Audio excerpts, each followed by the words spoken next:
All right.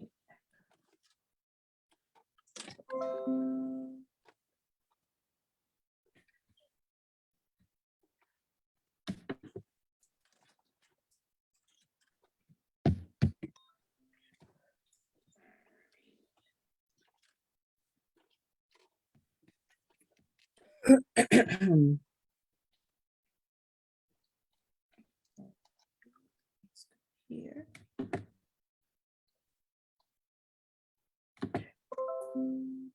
All right. Hello, hello, hello, everybody. How is everyone doing? And welcome back to episode 2. Count them out, episode 2 of Queen Chat. I am your host, Lady Faye, aka Felicia Joseph, aka the Anointed Songbird. You can call me whatever you want. But for the purposes of this broadcast this evening, I am Lady Faye, and I have with me my fabulous, one of my 2 fabulous co-hosts for Queen Chat. Today we have Nita B with us. Hey, Nita B. Hey, y'all. Hey. How you doing? Honestly, I can say I'm better. A few minutes before, I was a hot mess. Y'all. Not a hot mess. Not a hot mess, Nita. But that's all right. That's all right. You're here, you're on here, and you're ready to share. And that's all that matters.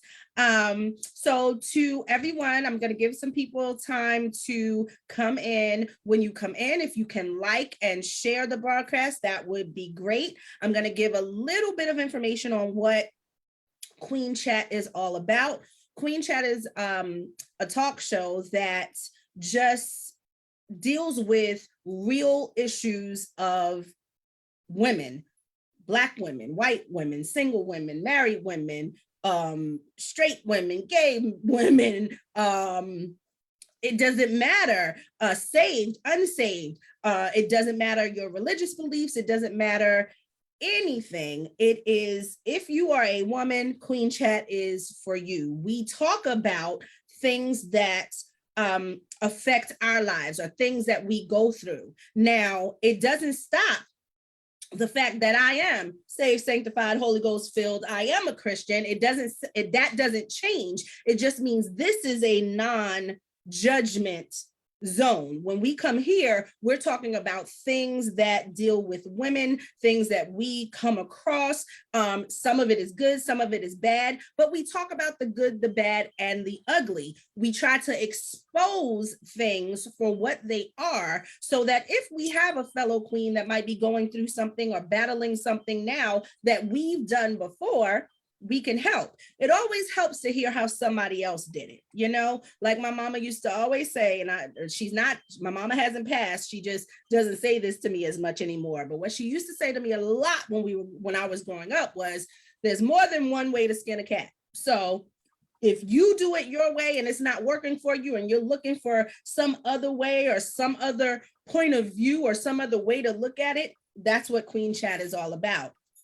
And today, the topic that we picked to discuss today is one that's near and dear to my heart. And I know it's near and dear to my sister's heart too, because we have a similar struggle with this. So today's topic is Unapologetically Me. Hey, Breezy, our co-host is watching. Hey, Breezy, thanks for tuning in. So Nita, I'm gonna start with you. When we say unapologetically me, now we're gonna come at this from all different angles, all different ways to try to just hit as many key points as we can. But to you, what does that title mean to you? Okay, well, to me, it means being your authentic self, accepting who you are, your flaws. Your flaws, the things that you love about yourself. It's just who you are as a human being. Like accepting, like, this is me. I'm not looking to change. This is me without the makeup. This is what me without the glasses, the hats, the this, the that, the funniness. This is me. This is the me when nobody sees me. That's who I reference to when I say I'm being unapologetically me. The me that I know, the me that God knows. Exactly. And I'm glad that you brought that up. That is true. And I agree with that 100%. But I look at it, I see it that way, but I also see it as far as from my aspect, I see that there are so many times when we get so much negativity pointed at us, or and when I say us, I mean women in general, so many opinions. Everybody has so much to say. Everybody has a thought about what you do, how you do, when you do, why you do. And a lot of times you'll find yourself apologizing for something that is not something you should apologize for.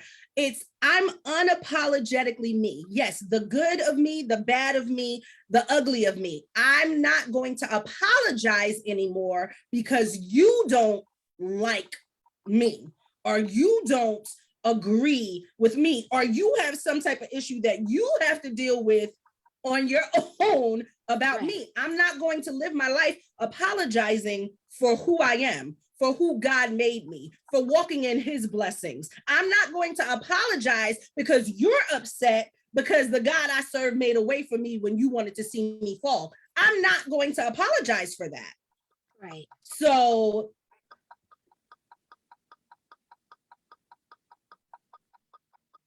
Exactly. I had to read. You saw, I was like, wait, what's I had to reread that. But right, yeah, me too. I was like, oh, okay. Yeah, we both had to reread that. I was like, no, that's Maya. I know she ain't, but yeah, you're right, Tori. That's right. Keep your opinion to yourself. Keep your opinion to yourself. Don't judge, because 9 times out of 10, the people, and I had to look at that, and this is from when I was a little girl. The people who had the most problem with me were people who didn't know me. They knew the perception of me. See, as a young girl, I was fast, they say, or I thought I was grown, they say. And I was raised by a whole bunch of, strong Black women. I was always around them. Now, is it right? No. And I did. I got flip at the mouth when I shouldn't have, but that wasn't all of me. That wasn't who I was. That didn't dictate who I was. But because you know how you get, oh, that's just a nasty, fresh old little girl, I don't want to deal with her. Well, how do you know that God didn't have something for you to impart into my life? But because your personal feelings got into it, you didn't do the job that God set forth for you to do. I see Reverend Bush is on here. Reverend Bush spent so much time. Yes, Reverend Bush spent so much time with me as a child. So much time. She invested so much of herself. So many of the things that I saw her do in my spiritual walk with God, now I do that. I have a lot of different aspects from different people who poured into me when I was a child, when there were others who said, she ain't gonna grow up to be nuts. She's gonna be an unwed mother with so and so many children. Not so. You spoke that on me, but it didn't happen. That's not who God said I was, and that's not who I am. And I'm not gonna apologize to you because I didn't turn out like you wanted me to, or like you said I would. That's right. So that's where I get with the unapologetically me, because we can spend so much time, and it's dangerous. You can spend so much time judging someone, being mean to someone, having ill will towards someone, and you never know how that is actually affecting that person. Yes. You don't know how all this person may have needed was a smile from you, a kind word from you, good morning, or praise the Lord when she saw you walking, when you saw her walking to the church, but you turned your head and went this way. You don't know how that could have affected her, knowing that or not knowing what else she had going on in her life. All hell could be breaking loose for this woman. And she comes in, and all she would have needed was a smile from her sister, a smile from her brother, but didn't get it. Right. And these are things we don't think about it, but these are things that we are going to have to stand accountable. We don't have to explain to God why we treated his sheep the way we did. Absolutely. Absolutely. And I spoke on that. And here's the thing. We especially I would say with women, I don't know if we should get together with the men, because they have their disagreements and they bro it out and they're good. With women, if you do something or they don't like you, whatever, it's a whole mean game, and it goes on forever and ever. And we're catsy. We can't even give a compliment. We can, like, even if it's somebody that you know is coming for you, you should at least have something good to say about them, even though it's like, okay, they're doing this, and this to me, but she's a phenomenal singer. She's a excellent. She prays well. She dresses to the nine. But we can't say anything good, and it goes on and on for years, and we can't fight back and forth. That needs to stop also, because we're looking at each other instead of being each other's strengths.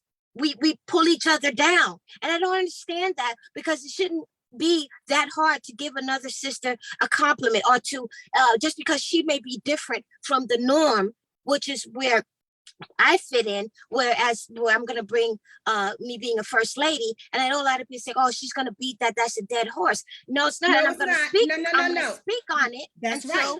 Until I see some justice. We all bring different things to the table. They're not looking for me, and I understand that. But there's a group of people that's looking for this first lady. Okay. And for me to change up, to follow the norm and be something else that God didn't create me to be, there's some people that's going to be missing out on the experience that Benita can give them. And the way I do it, I know it's different, but being different comes with loneliness, because you can't really relate to too many people. And I know there's a lot of first ladies out there like me, but they have to mask it because it wasn't acceptable at the time or whatever. I don't know. So they couldn't be unapologetically themselves. They had to be something that, the church said they're supposed to be. I was trying to fit in that mode, and it wasn't working. I was frustrated. I'd never been so depressed before that, because I was trying to be something that I'm not. I'm this person. Yes, when I need to step into the courts with my husband, meaning, in official capacities, I know how to bring it, but I'm still gonna put some Benita spice on it. But for the most part, this is me. This is what you're gonna get every day and down to earth. And you see, when I comment on women, I try to be supportive. I share. I like, because that's what we're supposed to be doing. Exactly. Helping another woman to say, whatever you may see as a flaw, I'm going to bring that out and say, listen, you don't have to hide it. I support you. Like now, like in the midst of this, I had a mini panic attack, and I get them off it. So if you see me all like sweaty, it's like I'm in the midst of it, but I'm fighting because I know that the devil did not want this to go through. Normally I'm up and and I do my videos and everything like that. But this is also the face that behind the scenes, I get panicked. Like, I don't have nothing to say to nobody. This is what comes in my head like minutes before. And then I called out to my trusty friend. She's on the line. And I said, I need you real quick. She did that. And you need to have women that you could call real quick to get you right. Okay? That get you right. She got me together. And I told you what was going on. And then I said, I'm still going to come on. The old Benita would have found excuses to cancel this. Yep. And I meant to tell you, Queen to Queen, I am so proud of you. I see the growth, because this isn't a new friendship. This isn't a new relationship. We've grown together.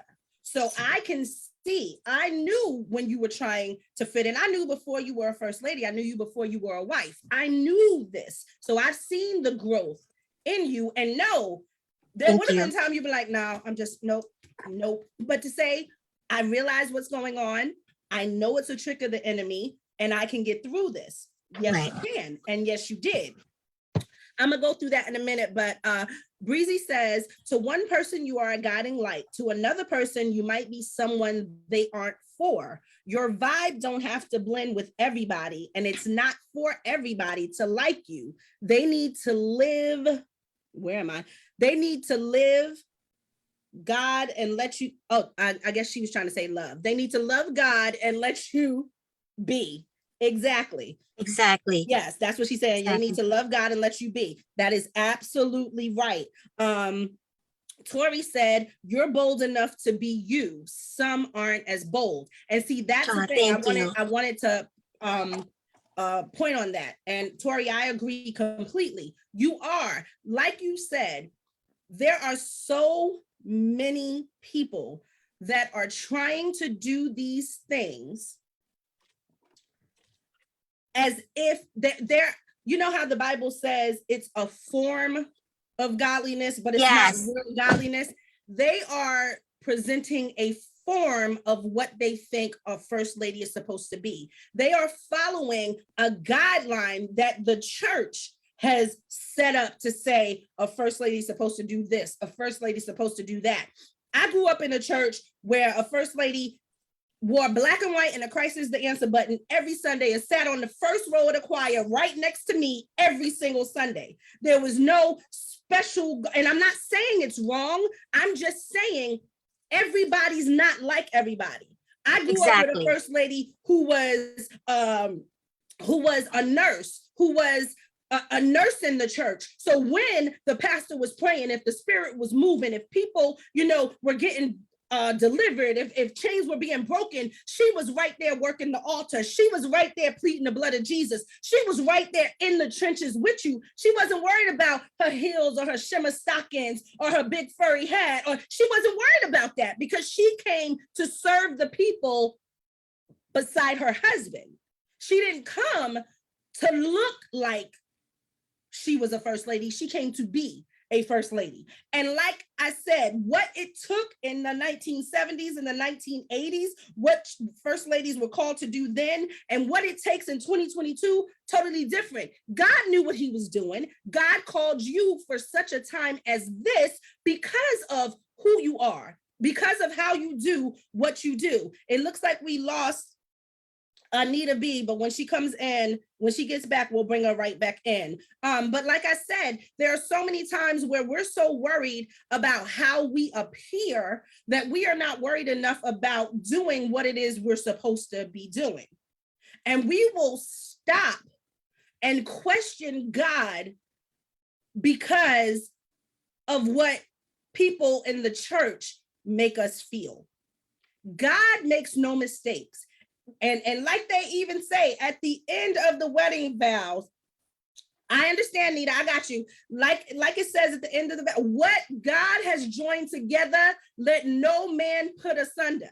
So if God has ordained this and has made you first lady, pastor's wife, that is your responsibility. That is your job in the kingdom.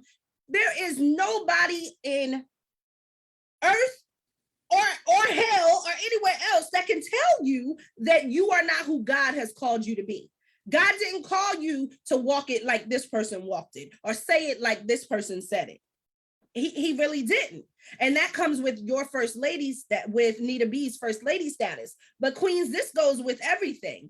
If you are an entrepreneur, if you are a motivational speaker, if you are a musician, if you are just the best organizer or party planner, whatever it is you're doing, as long as you're doing it the way you do it, you shouldn't allow anybody else's opinion of how you do what you do, when you do what you do, or how long you do what you do matter. You should not stop doing what you're doing or being who you are because someone else doesn't like it. Because your light is meant for somebody. Like Breezy said, everybody's not for everybody. There may be some people who, you're not for. And in those cases, when it comes along, those people can either choose, it looks like her phone went out again. Those people can either choose to, listen or hear what you have to say, or they can keep it moving. Like I said, when you have a job to do, how many of us on our 9-to-5s, we go to work, there's some coworkers that don't like us. There's some coworkers that, don't deal with us. There's some coworkers who we're lucky if we get a good morning from them. But the thing is, are you going to let that coworker who doesn't like you stop you from putting in your 8 to 10 to 12 hours, however long your shift is? Are you going to let them affect that paycheck at the end of that pay cycle? No. You're going to do what you have come to do. You're going to do the job that you've been assigned. And it's the same way with everything. All right, let's see if Nita can come back in.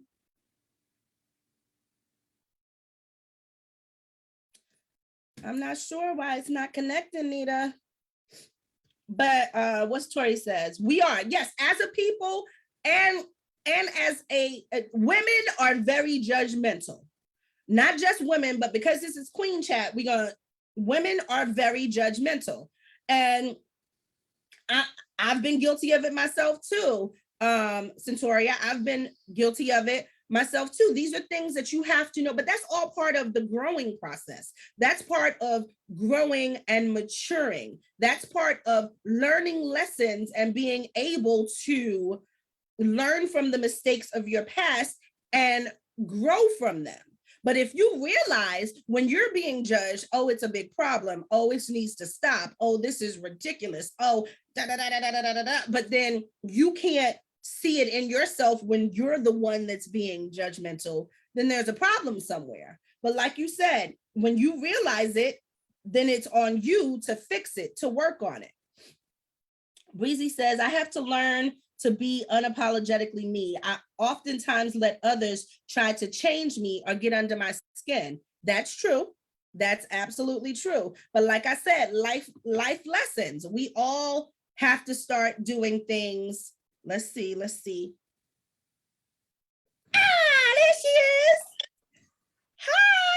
Hi. Hey, can't stop me. All right, so I've been talking during this downtime, so I'm gonna turn it back over to you. Tag, you're it. Go.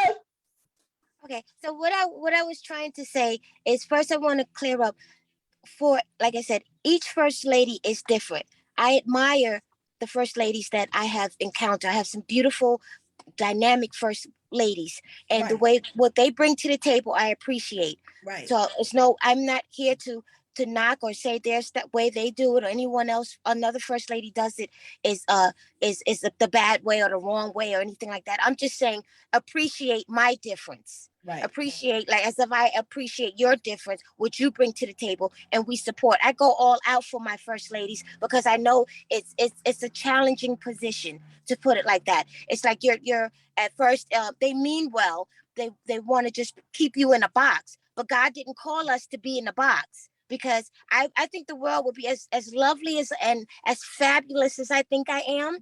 I think the world would be pretty boring with just a bunch of Benitas. Like, I need some flavor here and there. And we all, as women, even if you're not a first lady, I don't want to just base it on that. Just as women in general, whatever your thing is, shine.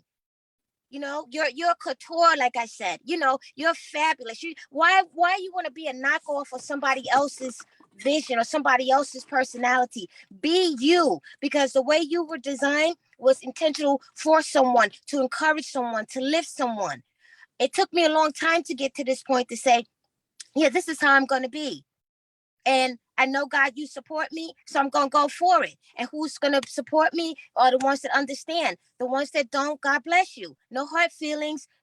It's nothing I can do, but I'm no longer going to go back into that box, because and what they see now, they're going to be big mad, because there's so much more to me that has been just suppressing, because I didn't want my star to be too bright. You understand? Girl, don't you dim your star. Shine, girl,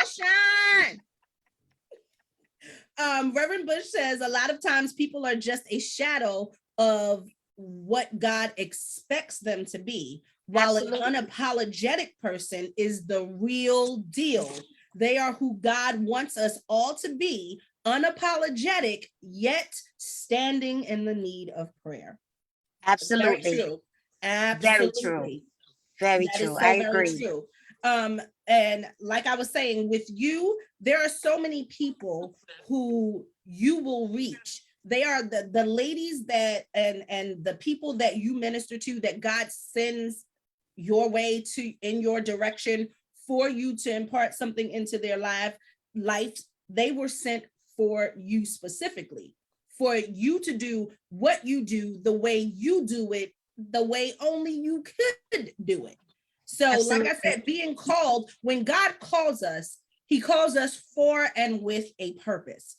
That's so right. To apologize for being equipped with what God knew you would need to be, to meet the need that he knew you would be standing in the gap for, is ridiculous. We should not apologize for being who we are in and through him. And that's absolutely right. And because he knows that, he's going to give you everything you need. That's right. To go forth. He's going to support you in that. And again, I want to touch on the loneliness, because when you step out to be you and you're different from the norm, it comes with a lot of loneliness, because a lot of people not really going to understand. And they don't do it intentionally, but sometimes it's like, whoa, is this person going to understand what I'm saying? Are they going to get me? And then I have to calm myself down. It says, for the people who's supposed to receive me will. And the people who don't, there's no hard feelings and I can't get upset. So sometimes I want to be invited to certain things. Sometimes I want to be, a part of certain things. And it makes me sad. I'll be honest. But at the end of the day, I'd rather be pleasing in God's eyes, because my goal is heaven bound. Okay. That's so right. I don't want to please man who sometimes, because I can keep like a dog chasing his tail, trying to get you to accept me, trying to get you to love me, try to get me to get that invite. That may never come, and that's okay. I just say, if you don't know me, you're missing out on a fabulous person. Like, honestly, like I don't know who wouldn't want me around them. But at the end of the day, to some people, I could be too much. Look at her, she too much. She doing too much. Well, that's who I am. And I can't apologize for it, because somebody needs me to be too much. Somebody needs that laughter. Somebody needs my craziness. Someone needs my honesty. I want to be able to go up to bed at night. It was this time in my life where I couldn't even look in the mirror. I was so disgusted at what I saw. Like, honestly. And I've come so far from that. There's times where the people that's on here, no, I would just smile. I didn't really talk. Only certain people know that I talk. There was a period in my life where I didn't talk at all. So for me to actually be speaking like this, it's crazy. It's doing videos. It's crazy, because I'm a phenomenal writer, because that's what I used to do. It was trauma happened in my life, and I stopped talking, and I just would write stuff down, because I couldn't get it together or whatever, but God got me through that. So then as I started to talk, I'm like, wow, I don't know if I make sense. And that used to keep me back, because then I would stutter a little bit, I get really nervous. Like I said, before I got on, I got into a major panic attack. Jason's asleep right now, so he couldn't, he would instantly calm me down. And I'm like, okay, I'm sitting in the car. I'm going to look crazy. Maybe she's going to, cancel. But none of that happened. And then I showed up, and I felt good. I was determined that I was going to show. But you know what? Because it's a part of being me is that I have some flaws, but I'm okay with it. And maybe I can help somebody else that may have some flaws also similar to mine. You understand what I'm saying? I don't want to put on the facade that I'm perfect, because I'm not. That's my videos. I wanted people to know that, yes, I'm a first lady, but I don't have all the answers. I struggle too. So I may be coming to you and say, let's help, or let's go through this. I want to be 100% authentic, because God knows that person. I want y'all to know it. As you say, well, some things may be too much to share. That's your opinion. Then maybe you should just scroll past. But for me to come out, maybe they need to hear my testimony. Maybe they need to, to know that, wow, she's real. Because a lot of people are untouchable. They live behind this glass wall, and you don't really know or will ever know who the real they are. And that's sad. I don't want to die not fulfilling what God told me to do, because I listened and was more concerned about people. And any woman that's going to see this, any woman that's on here right now, we want to say to you, be who you are. Come out of the closet. Be you, because there's somebody waiting for you. There's someone that your testimony, your story, whatever it is going to be able to pull them through. That's what we're supposed to be doing. Stop hiding. If they don't understand it, okay. God understands it. As long as it's in God's will, you're going to be good. When you turn your life over to God, when you give that initial yes, and he starts to order the steps that you take, there cannot be a misstep unless you are not following in the steps that he has ordered you to follow. So there may be lots of things that we do that seem unconventional to us. Like, I'm working on a message that I have to give to a Women's Day service next month. I'm working on the message now, and sometimes in the midst of that process and praying and fasting and God God, is this really where you want me? God, are we really going here? Sometimes before I minister, I'm fearful, like, oh, they're really not going to like me. Oh, they are going to be so angry with me. But as my spiritual mother says, I'd rather you be mad at me than God be mad at me. Because Absolutely. if you're sitting there and you're upset with me, that's all right. That's okay. You'll get over it, or you won't. But Or I'll get not. over you being mad at me either way. God being displeased or angry with me, I'm not gonna get over that. So, Right. like you said, it doesn't matter if what you say makes somebody say, "Oh, that's too much." Oh, that just meant that wasn't for you. But for the Exactly. person this video is for the reason I was led to do this way, they are going to thank me for this. That's right.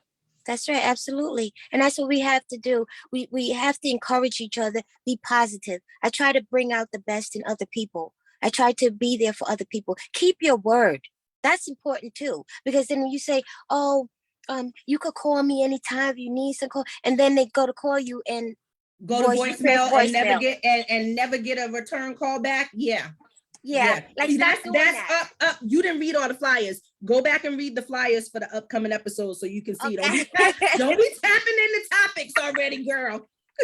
You know what I'm saying? But We just Centurion says, I think once you form your own personal relationship with God, all of that judgment will stop and you will be able to ask God to allow you to see those people who you have once judged, see them as he sees them, because you haven't always been the way you are now delivered.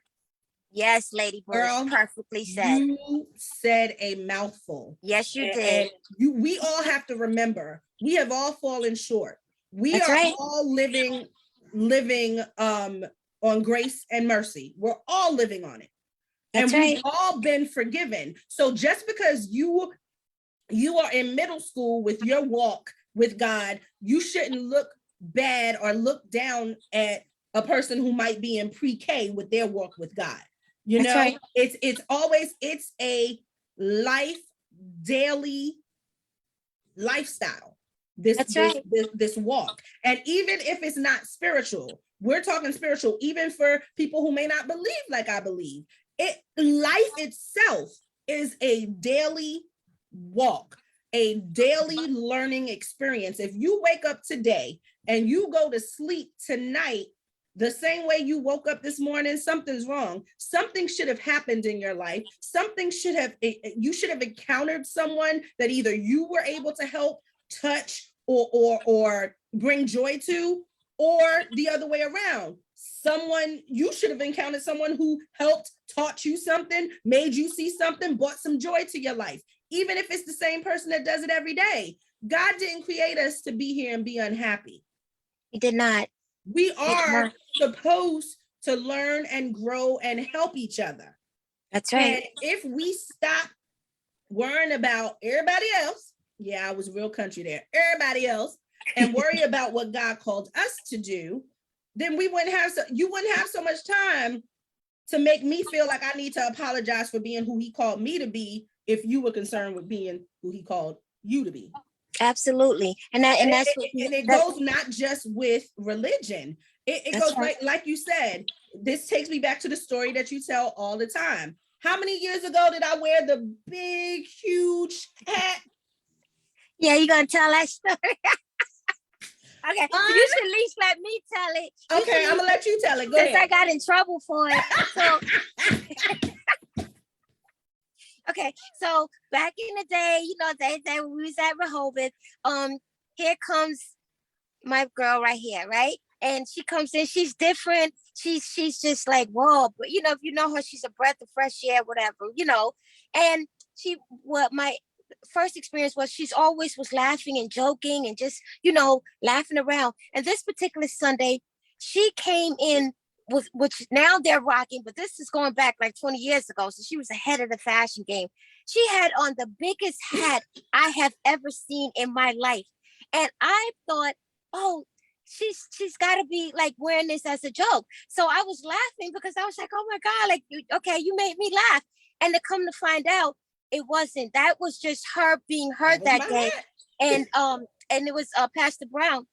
He wound up calling me and another cut buddy into the office, and he had expressed that we had hurt her. She was hurt by our laughter, and it was real. To me, it was innocent. I just thought, she's a jokey person. This hat has to be a joke because it's her. Come to find out, no, it was her being unapologetically her and expressing her fashion. And I immediately apologized. I got her, I think, some flowers, and she knew it came from my heart. And here we are, years later, still friends. And that's what we need to do. We need to apologize, because in that laughter, we was just thinking it was funny. I thought she was just being comedic, when actually that was her style. You understand what I'm saying? Which now, look at her. Like they're doing that now. So thank you for that. But wait, I don't want to read Centoria's comment. You don't? No. I can't see it. She said, and let's not talk about the 1,000 pair of shoes. Yeah, we're not gonna talk about that. We're not gonna talk about that. But I'm just saying that then you in the exchange was from my heart, yes, and you warmly accepted it. I never heard of this till this day. Again, me and you have laughed about it. yes. But I have never heard about it. And again, like right. You didn't say yes to the apologies. We do that too. Oh yeah, I forgive you. And then we go tell 1,000 people and right. keep rewriting that resume of the mistake that I made. If you honestly made a mistake, when it's brought to your attention, take care of it. Right. Don't say, oh, she'll get over it.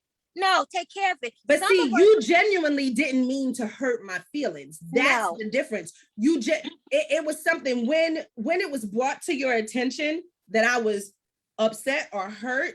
The first thing you wanted to do was make it better, because you was like, wait a minute, she wasn't doing that. Right. She was like, I was like, no, you know what? And I'm still trying to remember, because I know that, but I have so many of them now. One day I wanted to put it on and take a picture and send it to you, but I can't even remember what hat it was now. No, I wouldn't. I just know it was at that time. It was huge. Yes. Yeah, and you had to. I don't know where you got it from, because it wasn't. We used to say call you first lady back then, because that's how you brought it. And then you and yourself has a testimony, because when you step into the room, a lot of women, are intimidated, and if they get to know you, you would give your life for people, and they didn't understand it. So everywhere you go, there's a little shade. At some point, we're having a conversation regarding how they're being, because they don't understand. Like, you don't know who is in your presence right now. You don't know who is here simply worshiping God.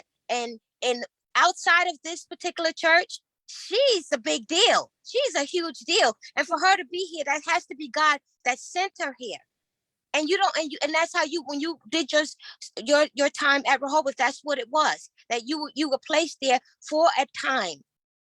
And I didn't want to get to that point where I would make you feel like, oh, you wouldn't be welcome, or scar you, that you would never, you understand what I'm saying? And that's what we got to be careful of. And I get a lot of people when I do walk in it with my, what they would call craziness. But today I was just being me, and I see the stares and everything like that. And then there's some people that get it, and the people that get it, I get overwhelmed, compliments. Girl, I love that hat. I love this glasses. And then other people just looking, and I just smile and keep it moving. The black sequence Mad Hatter hat, I want it. I got a pair of boots and a dress that'll go perfect with it, so I want it. Thank you, ma'am. You know how I got your name on a whole bunch of my little hat boxes upstairs? Yeah, put my name on that one. Thank you. I got you. But we can buy each other, like we understand each other. I just want, my goal or my purpose, the next year is to bring these women out. Bring what's God gave to you only. I want to help pull that out so you could be the best you that you're supposed to be. And thus at the end, because we're supposed to be helping and bringing people to Christ, helping people hear God say, well done. And before I finish, I just want to say this one first lady, I'll tell this story. And we were in a women's meeting of clergy wives at convention. And it was a woman, a first lady, it was a bunch of first ladies in there. And this particular first lady I guess she was newly to the church, but she got married, and she was her husband was soon to be taking over the church for his dad or whatever. And she was she had some tattoos and things for her former life, what she was getting. And she was saying that the church wasn't really accepting her or whatever. And this particular first lady, I just love her. She's phenomenal. And she said something that resonated with me. And she said, you know what? You're going to reach a group of people that we will never reach. So you hold your head, she encouraged her. And I want to say that to the women. What you think is, oh God, I'm ashamed of this, or I can't do this because it's going to make me different. It's supposed to reach somebody. You're going to reach a group of people or women or men or whomever and minister to those people. They're waiting for you. How long you going to just be sitting being stagnant? You know what happens to stagnant water after a while? Nothing good. Yeah, it stinks. You don't want to do that. You don't want to be stinking before the Lord. You want him to receive your gift. You want to be received from him. He gave it to you. He's going to give you what you need to pursue that. You just got to ask him, and you just got to accept yourself. You got to give yourself daily affirmations. I'm great. I'm special. I'm different. I'm genuine. I'm one of a kind. Whatever it is that you have to say daily, and go out and be you, and don't settle for anything else. Don't allow anybody, once you come out of that box, don't allow anybody to put you back in. See, that's what this whole topic was for, to let everybody know. That's the importance. We go through what we go through in our unsaved lives so that we have that experience to go back on when we're ministering to people that have, if you've been in if you've been in the church, grew up in the church, never strayed. I don't know how many people ever did this, but never strayed, been saved, sanctified, running for your life, Holy Ghost filled, doing that, fire baptized, all that from the time you popped out your mama. And now you 65, 75 years old. You don't know nothing about the world. You don't know nothing about the struggle. You don't know nothing about, being looked at. However, because your lifestyle might not jive with someone else's lifestyle, or your past may not be as pretty or rosy as somebody else's, if you don't have that experience, how can you help me out of it when you don't know what it's like to be in it? Exactly. If you haven't dealt with what I'm dealing with, how do you lead me out of it? So like I said, the church should not look like it used to look. Am I saying come in mini skirts and hot pants and all that and low cut cleavage? And no, that's not what I'm saying. But what I'm saying is there are many tattooed preachers right now because they got them when they were unsaved. They got them before they made the change over to believe. And then there are some ministries that don't preach against it. Then there are some that do. God is only going to hold you accountable for what you know, for your knowledge, if you've been taught. So there are certain things that some of us know that others don't know. And that is what God is calling us to do. Make everyone aware. But do not feel like your past or your experiences disqualify you from being somebody in the house of God, because those same scars, those same bruises, those same bad decisions, those same experiences that other people might look at as being ick or those same things are exactly why God has made you go through them, made you experience them. They have made you who you are so that you are exactly who God has called to reach who he has for you to reach. Don't worry about people who you are not for. If God didn't send you to him, don't worry about it. You worry about the people that God has charged you with. Because those are the people you're going to have to stand before God for. You're not going to have to answer for why Sister Toefoot didn't like you, or why Sister Toefoot made you cry, or why Brother Knock Me, spread rumors about you. You don't have to answer about that. But why, when God charged you to give your testimony to Little Miss New Christian and you didn't, that you have to stand in judgment for and answer for. So I don't worry about you not liking me, because you're going to have to worry about that with God. I'm not going to apologize to you for being who I am. I'm not going to apologize to you for being who I was, because who I was got me to who I am. That's right. And I want to also take down the misconception that people seem to think like a calling has to be, singing, preaching, Absolutely not. It could be something as simple. I thank God for those people who walk in their calling, and they do it phenomenally when they do it. And I'm not knocking them, but I want to say to the people that you don't know how to sing. Jason is the singer. I am not. I wish. I used to say for 24 hours, I just want to blow like Jason. I just want to, just for 24 hours, just shut it down. I don't know if God's going to answer that or not. I don't know. But here's the thing. He may just give me just to make somebody laugh. And when you're depressed and a little laughter, that shift for a little moment could stop you from jumping off that bridge. Hey, Stop Ree. Hey, sis. I'm sorry, I'm right. listening. Stop you from taking the pills. Stop you because it distracted you. So your gift may be that you're funny. It may be that you write beautiful notes of encouragement. It could be that you make clothing, and when you make people feel good. It could be that you're a trainer, and you reconstruct people's bodies, thus giving them the confidence that thus walk into their purpose. It could be that you're a phenomenal baker. We like comfort food. It could be whatever it is that God gave to you to do. Don't say this can't be it. But see, also don't be ashamed. You don't know how many people are out there right now, how many young girls are out there right now who feel so ashamed because they just attempted suicide, and thank God it did not work. And now they're feeling ashamed that they even got to a low point, that they even contemplated that they could have even got to a place to think about that. And they hold that in because they're ashamed. Do you not know how much of a burden you can lift by giving your testimony? Oh, I tried to commit suicide. I was so depressed.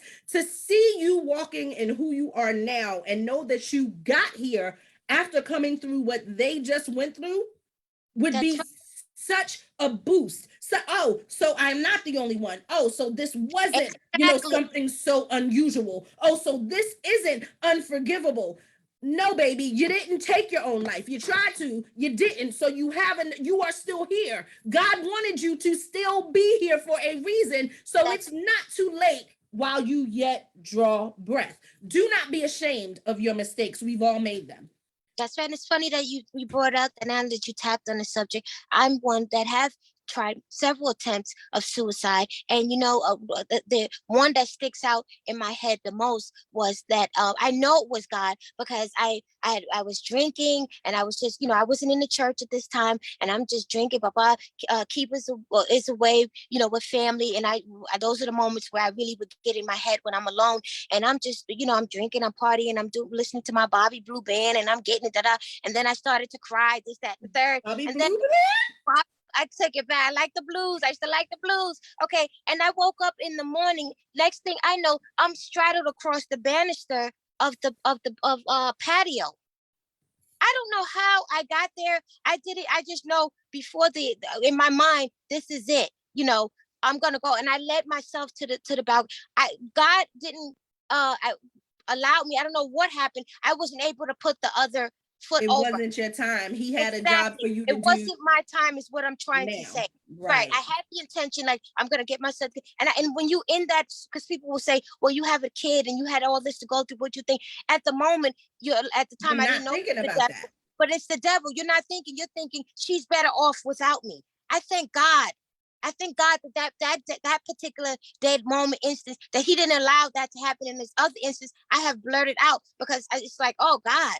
But I know that I had the intentions of doing it. And I also used to, at one point, get really depressed and down, and I was in the church. This one where I was in the church, and Jason and the girls would be asleep, and I would sneak out, and I would be walking around the streets of Mount Vernon. And then I know, you know what? And I could have gotten killed, because I like to walk. When I'm depressed like that, I gotta walk. And then I started to know how to cover it.